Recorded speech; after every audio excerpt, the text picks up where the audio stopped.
Today our topic is email writing. So what is an email writing? आपको usually academic जब आपको exams होती है तब आपको email writing का question आता है.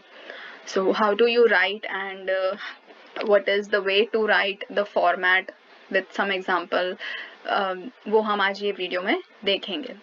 So here you have the definition, or what is an email. Email or an electronic mail, right? The E stands for electronic, and mail is a system which enables us to convey our ideas or share informations and messages with others in easy manner. It is the fastest way of communication. Okay, like one of the fastest way. अभी तो technology काफी अच्छी हो गई है.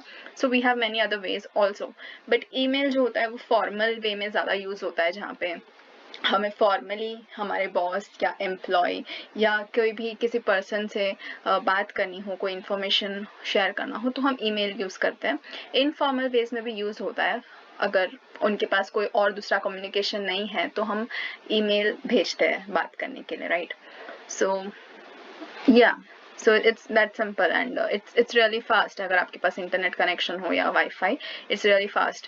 Apart from that आपको school में जो आता है, यानी कि एग्जाम्स में या स्कूल के एग्जाम्स में या कोई भी काइंड ऑफ एग्जाम्स में ईमेल राइटिंग आता है, तो उसका एक तरीका होता है कि किस तरीके से आपको लिखना है, वो हम सीखेंगे. First of all let us see the format. Now here you can see there is one header and then there is a body. ठीक है, this is two parts of email. एक होता है header और एक होता है body. अब header में क्या क्या आ जाता है? एक होता है subject, ठीक है, आपको किसके बारे में बात करना है. फिर एक होता है sender's address, जो आपको जो आप जिसको आप भेज रहे हो, यानी कि आपकी एड्रेस आप लिख लोगे. रिसीवर्स एड्रेस, यानी जिसको आप भेज रहे हो, जिसको ये मेल जाने वाली है, उसकी एड्रेस यानी कि हम @gmail.com, yahoo.com या कोई भी मेल का आईडी जो होता है वो लिखते हैं. फिर आ जाता है डेट और टाइम, राइट? उसके बाद सेकेंड पार्ट है बॉडी. बॉडी में क्या होता है? आपका पूरा मैसेज, इन्फॉर्मेशन, आपको जो मैसेज उनको देना है या कोई इन्फॉर्मेशन जो आपको वहाँ पे पहुँचानी है वो वहाँ पे आप लिख देते हो. और कैसे काइंड ऑफ मैसेजेस होते हैं? एक होता है फॉर्मल और एक होता है इनफॉर्मल मैसेज. ओके, अब late us see the format, यानी कि किस तरीके से आप एग्जाम में लिखते हो. तो very important point is that you have to draw this box. ये जो बॉक्स मैंने यहाँ पे बनाई है, इस तरीके से बॉक्स आप भी बनाओगे, और it should be always be made from a ruler, with the help of a ruler. ठीक है, आप स्केल यूज करोगे, पेंसिल ड्राइंग करोगे, not a pen drawing. Pencil drawing मत करना. it is not allowed, or it is not going to look good there. So you always have to use a pencil, and obviously free hand drawing आप नहीं करोगे, आपको scale use करना है. So you will use a proper scale and proper measurement. और ऐसे नहीं कि पूरे पेज में आपने वो बड़ा सा बॉक्स बना दिया. अगर आप क्वेश्चन रीड करते हो, आपको पता है मेरे इतने से इतने लाइंस में हो जाएंगे, तो मैक्स टू मैक्स उतना लाइन ही लो, या तो हाफ पेज कवर करता है उतना, आपका ईमेल उसके अंदर हो जाता है. क्योंकि ईमेल हमें यूजुअली इतना बड़ा नहीं लिखना होता है. ईमेल सिर्फ पॉइंट टू पॉइंट हो जाना चाहिए. पहले आप उनको हाय, हेलो या कुछ भी रिगार्ड्स देंगे, फिर आप अपना इन्फॉर्मेशन बोलेंगे और फिर आप ईमेल खत्म कर दोगे, कंक्लूजन. तो ईमेल शॉर्ट एंड स्वीट रहे तो अच्छा है. सो आपको पूरा पेज बना के बड़ा सा बॉक्स नहीं बनाना, एक छोटा सा मीडियम बॉक्स, जहां तक आपको लगता है आपका मेल पूरा आ जाएगा. और फिर भी अगर वो बड़ा हो जाता है तो नो प्रॉब्लम, क्योंकि पेंसिल से ड्राइंग है तो आप रब करके उसे एक्सटेंड कर सकते हो, राइट? तो ये आप कर दोगे, बॉक्स बना दो. उसके बाद सबसे पहले आप लिखोगे फर्स्ट लाइन में डेट. तो फिर आप डेट लिखोगे, फिर कॉलन बनाओगे, जैसे कि ये दो डॉट्स होती है उसको कॉलन बोलते हैं, कॉलन. तो डेट, कॉलन, एंड देन उसके बाद आप डेट लिखोगे. फिर फ्रॉम, यानी कि सेंडर्स एड्रेस, यानी कि आपकी एड्रेस. आपका एड्रेस बोला है अगर यहाँ पे, तो आप अपना खुद का मेल आईडी नहीं दोगे डेफिनेटली, क्योंकि हमें हमारा पर्सनल इन्फॉर्मेशन कभी भी एग्जाम के पेपर में नहीं देना है. तो आप क्या करोगे? आप अगर क्वेश्चन में आपको दे दिया है कि आपका नाम अजय है या आपका नाम रीता है, तो आप अपने आप से कोई एड्रेस बना दो. ठीक है, ajay67@yahoo.co.in, ठीक है, फॉर एग्जाम्पल. एंड अगर आपको ऑलरेडी एड्रेस प्रोवाइडेड है कि आपका मेल आईडी ये है, तो same to same copy down करो, उसमें कोई आपको अपना ऐड करने की जरूरत नहीं है. Same goes with to. उसके बाद क्या लिखोगे? आप एक लाइन छोड़ के टू लिखोगे. तो टू में भी आप किसका एड्रेस लिखोगे? रिसीवर, यानी कि आप किसको भेज रहे हो ये, उसका एड्रेस आपको लिख देना. सब्जेक्ट, तो सब्जेक्ट में आप क्या लिखोगे? आपको जो आपका सब्जेक्ट, आपका मैसेज जो है वो किस सब्जेक्ट के अराउंड घूम रहा है, यानी कि आपको क्या बताना है, किस बारे में आप बात करने वाले हो अपने मेल में, आप वो यहाँ पर लिख लोगे।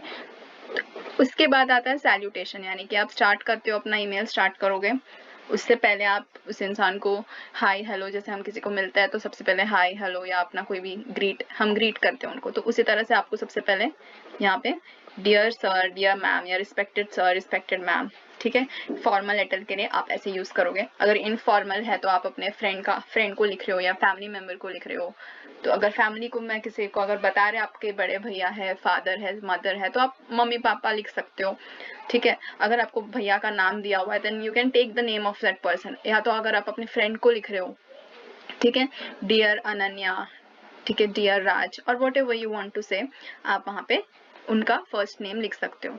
फिर आ जाता है आपका main part, that is body of the message. तो बॉडी ऑफ द मैसेज में आप क्या लिखोगे, अपना पूरा मैसेज लिखोगे। उसके बाद लास्ट में रिगार्ड्स, यानी कि थैंकफुली, फेथफुली।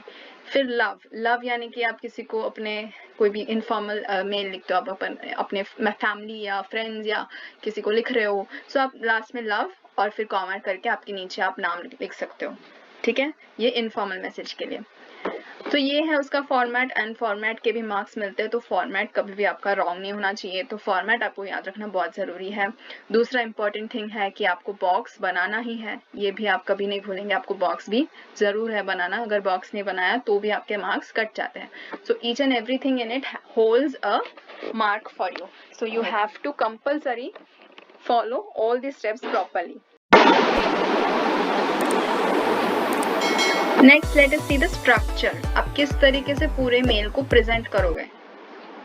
सो फर्स्ट यहाँ पर कुछ स्टेप्स है, ओके। सो आप ये 6 स्टेप्स हम देख लेते हैं कि किस तरह से इसे फॉलो करना है। अगर आप स्टेप बाय स्टेप इसे फॉलो करते हैं तो परफेक्टली आपका जो मेल है वो रेडी हो जाएगा, and you should get the full marks, because format का आप अगर फॉर्मेट करेक्टली लिखते हो तो आपको फुल मिल जाएगा, फॉर्मेट के मार्क्स मिल जाएंगे।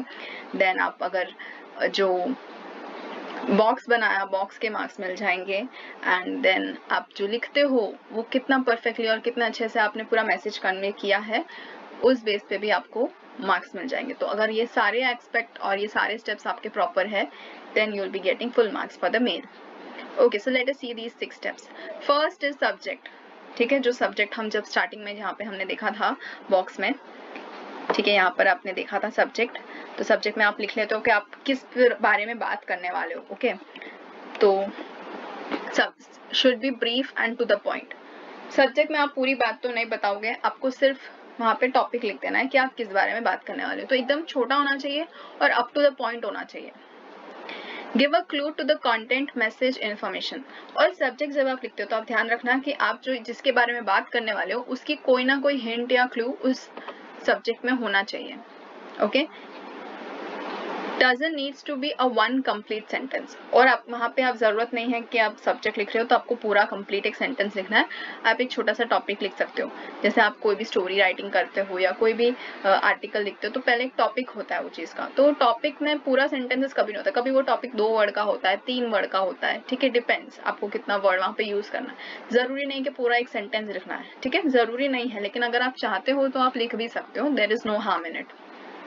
नेक्स्ट सैल्यूटेशन, जैसे हमने देखा था यहाँ पर सैल्यूटेशन है dear sir, dear ma'am, respected sir, ma'am, या तो first name of the person for informal, तो ये आप करोगे।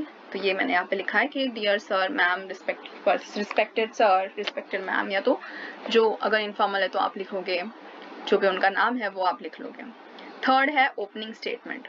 अब ओपनिंग स्टेटमेंट यानी कि अब आपका मैसेज शुरू हो रहा है, आप अपना पैराग्राफ लिखना स्टार्ट कर रहे हो, तो सबसे पहले आप क्या करोगे, do not jump to the topic directly.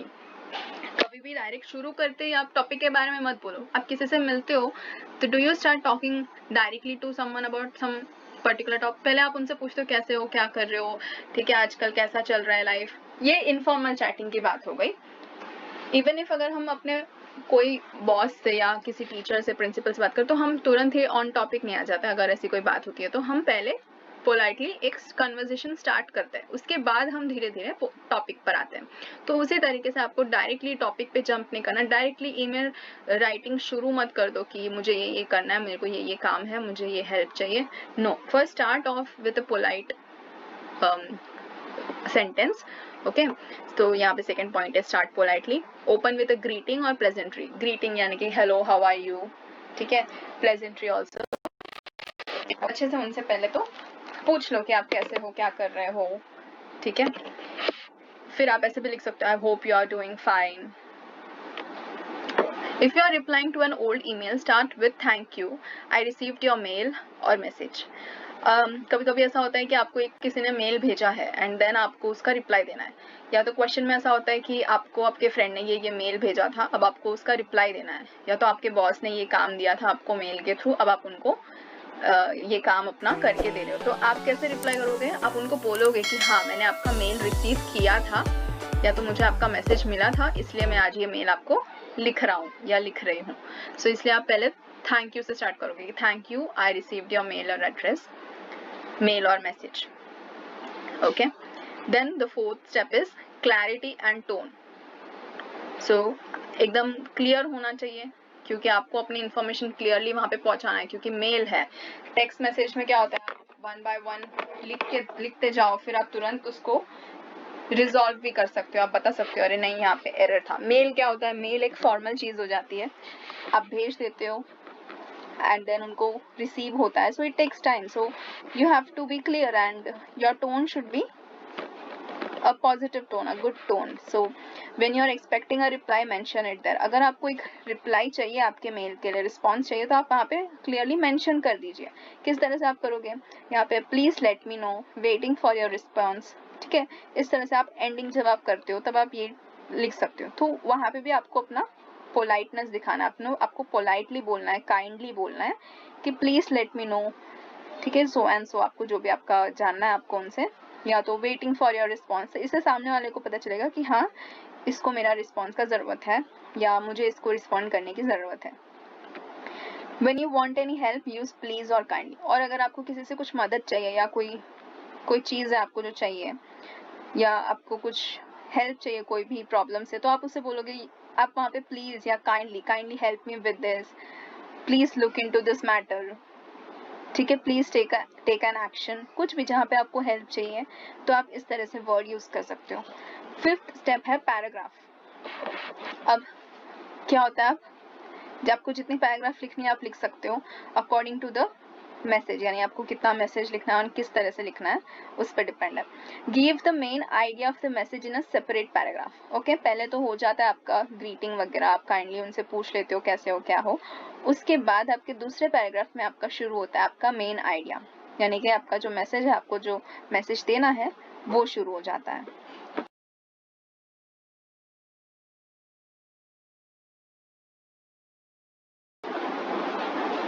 So then you will use complete sentences. यहाँ पे आप टुकड़े टुकड़े में बात नहीं करेंगे, ठीक है, यहाँ पर आप छोटा छोटा करके नहीं बात करेंगे, आपको यहाँ पे क्लियरली कंप्लीट सेंटेंसेस यूज करना है, ठीक है, लॉन्ग सेंटेंसेस, कंप्लीट सेंटेंसेस, जहाँ पे आपका मैसेज क्लियरली कन्वे हो रहा है। Do not use SMS language, okay, this is a very strict no, never you should do this.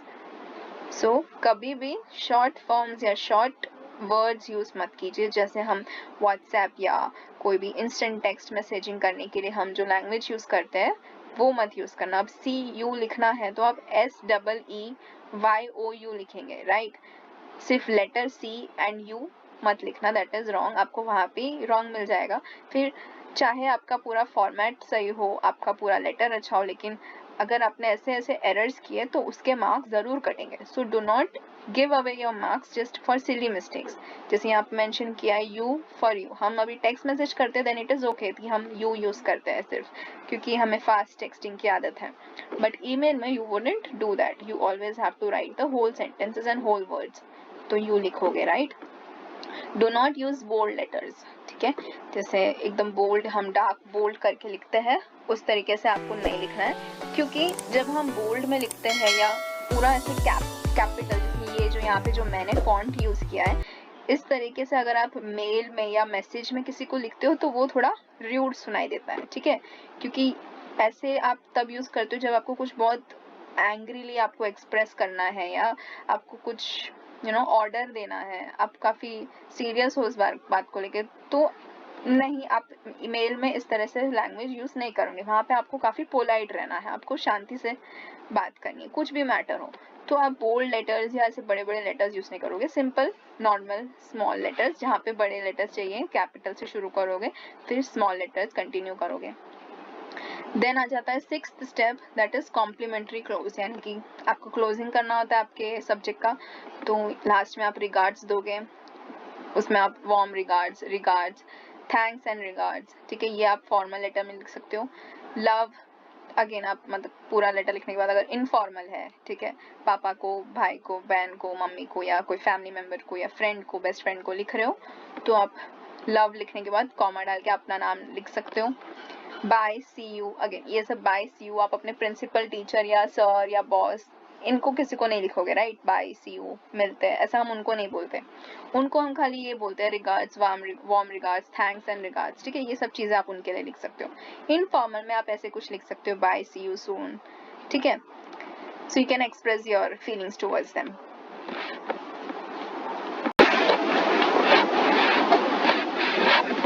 So let us see an example of a formal mail writing. Okay, so here is the question. You are Raju. You ordered 2 volumes of a book on 25th of February. The book is still undelivered to you. Write a mail to the manager of the shop about the cancellation of the order.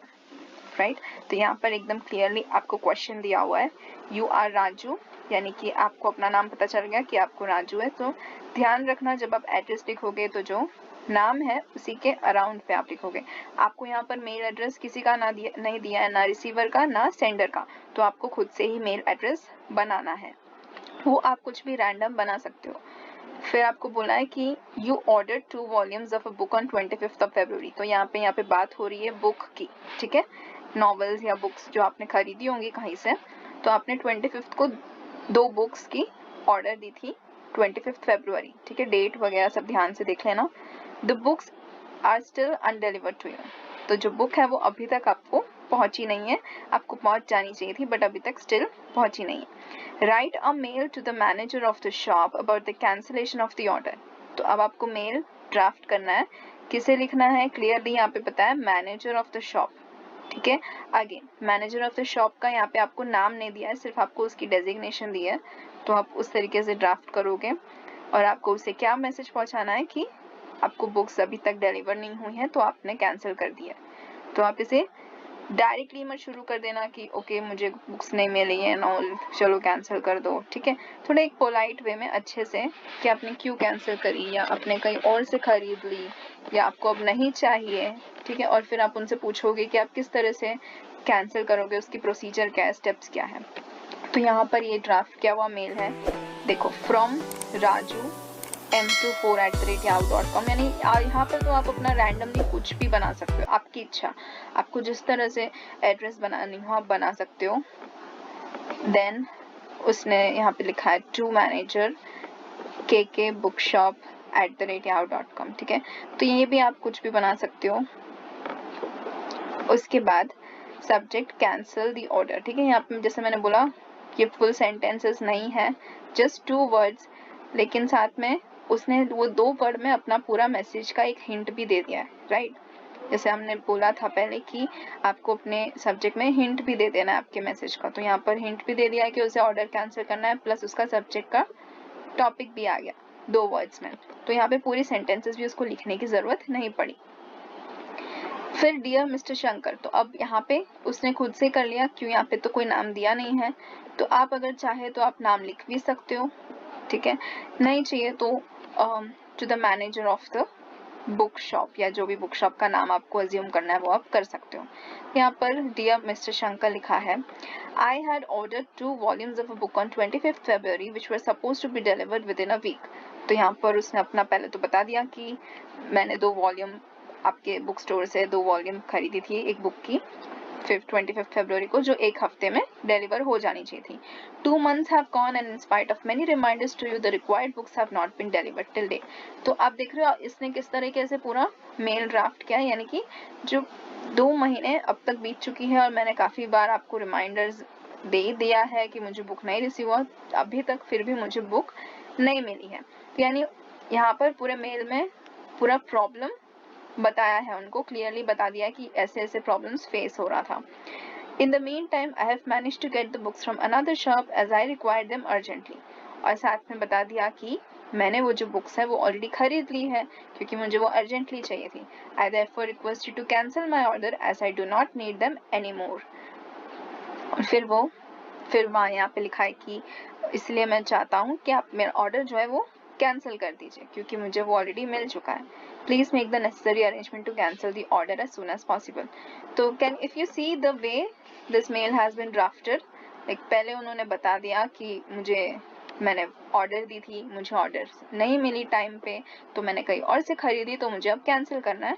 आप मुझे cancel करने की procedure बता दीजिए या जो arrangements होती है वो बता दीजिए. Regards, Raju. Okay, so this is the way that you perfectly draft a formal email. Correct.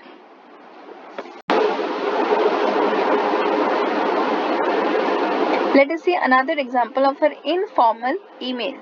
Okay, so here you have a question that you are Sunita, you live away in Ahmedabad. You have to draft mail to your sister और उसको आपको बताना है कि आज आपका काफ़ी amazing experience रहा बारिश में जब आप ऑफिस से वापस आ रही थी. तो यहाँ पर क्लियरली आपको बहुत कुछ डिटेल्स दे दिया है, जैसे आपका नाम यहाँ पर है यानी कि सेंडर रिसीवर दोनों का नाम यहाँ पर है सुनीता ऋषिता. तो आप इसके अराउंड आप मेल आईडी बनाओगे. उसके बाद आपको बता रहा है कि आप अहमदाबाद में रहते हो क्योंकि आप वहाँ पे काम कर रहे हो. एंड देन आपको बताना है उनको ऋषिता को कि आपने आज रेन्स जो आप बारिश हुई आज उसमें आपने कितना एक अमेजिंग एक्सपीरियंस आपने फील किया जब आप ऑफिस से लौट रही थी. तो काफ़ी सारी डिटेल्स यहाँ पे दिए. तो ये सब डिटेल्स और हिंट को आप अपने मेल में डाल सकते हो. ठीक है, और आपको यहाँ पर आपकी एक एक्सपीरियंस शेयर करना है. तो याद रखना कि जब आप एक्सपीरियंस शेयर करते हो तो आपको काफ़ी डिटेल में उस इंसान को बताना होता है क्योंकि आप अपनी कोई एक्सपीरियंस या कोई भी मोमेंट जो आपने फील की है वो किसी को बताना है. तो आप एक्सप्रेसिव होते हो, काफ़ी अच्छे से उसे एक्सप्रेस करते हो डिटेल में ताकि सामने वाले को, सुनने वाले को या पढ़ने वाले को वो पूरा वो फील कर पाए आपकी एक्सप्रेशन, आपके इमोशन, आपने जो एक्सपीरियंस किया था वो उसे भी कहीं ना कहीं फील हो. तो इसीलिए आपको काफ़ी डिटेलिंग में उसे एक्सप्रेस करना पड़ता है. तो यहाँ पर मैंने लिख लिया कि यहाँ पे मेल आईडी बना दो sunita@gmail.com, rishita@gmail.com. सब्जेक्ट आपने लिख लिया एकदम short and sweet, rain shower. ठीक है, या तो अगर आपको लिखना है तो had an amazing experience in the rains, या तो अगर आपको अपनी बहन को ही लिख रहे हो तो आप इनफॉर्मल साउंड कर सकते हो. तो आप रेन कम अगेन ऐसा सब आप लिख सकते हो. राइट, तो मतलब जितना क्रिएटिव हो सकते हो वैसे भी हो सकते हो. तो आपको इसमें आपके मार्क्स में कोई फर्क नहीं पड़ेगा, आप क्रिएटिव बन सकते हो इस सब चीज़ों को लेके. तो इनफॉर्मल में आप इनफॉर्मल हो सकते हो, फॉर्मल में आप इतने क्रिएटिव नहीं रह सकते क्योंकि आपको थोड़ा डिफरेंट वे में प्रेजेंट करना होता है. In informal you can be a little more creative.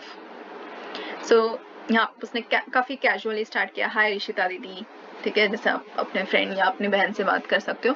तो उन्होंने एक हाय लिख दिया. उसके बाद I am writing this mail to tell you that today I had an awesome day. In the last few days the mercury had reached its peak and we were all praying for rain.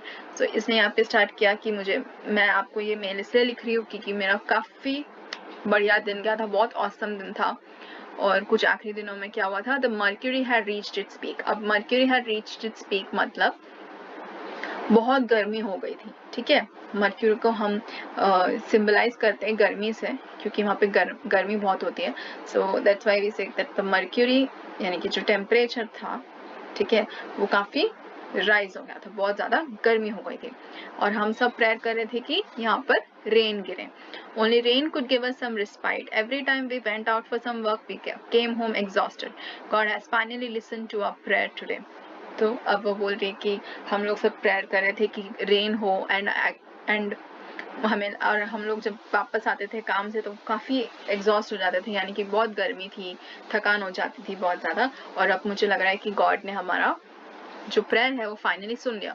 तो आप देख रहे हो कि किस तरह से ये मेल को ड्राफ्ट किया, यानी कि पहले पैराग्राफ में उन्होंने सिर्फ इतना एक्सप्रेस किया है कि काफ़ी अच्छा दिन था और क्या क्या उनको प्रॉब्लम्स हो रही थी. ठीक है, वो लोग रेन का वेट कर रहे थे और फाइनली आज रेन हुआ. उसके बाद वाले पैराग्राफ में आप एक्सपीरियंस लिखना स्टार्ट करोगे कि हाँ मैंने ये फील किया, ऐसा हुआ था, आज वैसा हुआ था. Okay, so it was about 4 o'clock when black clouds blanketed the whole sky, sending the message of the arrival of the much awaited rain. So you can see how deeply यहाँ पर explain किया हुआ है, यानी कि time का भी ध्यान रखते हुए कि ये टाइम पे शुरू हुआ था एंड एकदम क्लाउडी हो गया था, राइट ऐसे ही शुरू नहीं कर देना आपका मैसेज कि आज बहुत बारिश हुई थी, मेरे को बहुत मजा आया, मैं भीगी थी, मैंने खेला था, मैं फिर घर पे आई, इस तरह से नहीं, थोड़ा डिटेल में एक्सप्रेस करूँ ताकि पढ़ने वाले को लगे कि हाँ काफी क्रिएटिवली लिखा है इन्होंने, काफी इनकी जो राइटिंग स्किल्स है वो बहुत अच्छी है. सो Since I didn't have an umbrella, I began to walk fast towards home. तो इस तरीके से आप अपना क्रिएटिव माइंड यूज करके लिखो कि मेरे पास अम्ब्रेला नहीं था, रेनकोट नहीं था, या मेरी गाड़ी खराब हो गई तो मुझे चल के जाना पड़ा, या तो मैं प्रिपेयर्ड नहीं थी कि मेरे पास अम्ब्रेला होना चाहिए तो मेरे पास नहीं था इसलिए मैं गीली हो गई. तो इस तरीके से आप सोचो, थोड़ा अपना थोड़ा स्किल यूज करो और क्रिएटिविटी लाओ जहाँ पे आप अपने आप को एक्सप्रेस कर सकते हो और ज्यादा से ज्यादा वहाँ पे आप लिख सकते हो अच्छे से. But big drops of rain began to descend and I almost began to run. There was not a single shed where I could seek shelter. तो यहाँ पे बोल रहा है कि बहुत जोर जोर से बारिश की थी और एक भी जगह नहीं थी जहाँ पे मैं जाके खड़ी रहूँ या मैं शेड से ले पाऊँ. बट तो मैंने क्या किया, मैं भागने लगी. Finally I reached home completely drenched. फिर कितना अच्छे से यहाँ पे एक्सप्रेस किया हुआ है कि मैं पूरी तरीके से भीग गई थी completely. But it was so refreshing and soothing to get wet after this harsh summer that we have been experiencing. फिर बोल रहा है कि काफी अच्छा एक्सपीरियंस रहा, कितने अच्छे से मैं भीग गई एंड कितना ठंडा ठंडा लग रहा था क्योंकि इतना समर था, इतनी गर्मी थी. Okay, then the next paragraph. Didi, I was really missing you today. I remember those days when we used to get wet together in these heavy rain showers and then enjoy the hot pakoras and tea made by mommy. So यहाँ पे आप देख रहे हो she is a family member, she is a friend. तो आप memory share कर सकते हो, राइट. तो इसने सेम क्या किया है, मेमोरी शेयर किया, अपने पुराने दिन याद किए कि आपको याद है हम किस तरीके से ऐसे भीगते थे, खेलते थे, फिर मम्मी पकौड़े बनाती थी, हम चाय के साथ खाते थे. तो पढ़ने वाले को भी लगेगा कि हाँ अगर उसकी बहन ये पढ़ती है email, so she will also feel that, right. So she also feel so. And अगर आप एग्जाम के लिए लिख रहे हो तो एग्जाम में भी पढ़ने वाले को पता चलेगा कि हाँ आपने काफी अच्छे तरीके से इस मेल को ड्राफ्ट किया है, इनफॉर्मल बोला है, तो यानी कि आपने अच्छे से अपने आप को एक्सप्रेस किया है. लास्ट में उसने रिगार्ड्स दिया है, hope everything is fine at your end, see you soon, love Sunita. Okay, so this is how you draft a formal letter and informal letter. We discussed about the structure and the format. Okay, so how you have to draw the box. You should never miss drawing the box क्योंकि उसके marks होते हैं, आपके structure के marks होते हैं, फिर format के marks होते हैं, and then the content के marks होते हैं. तो ये सब चीज़ अगर आप छोटी छोटी चीज़ों में आप डिटेलिंग में ध्यान दो तो आपको काफ़ी अच्छे marks आ जाएंगे.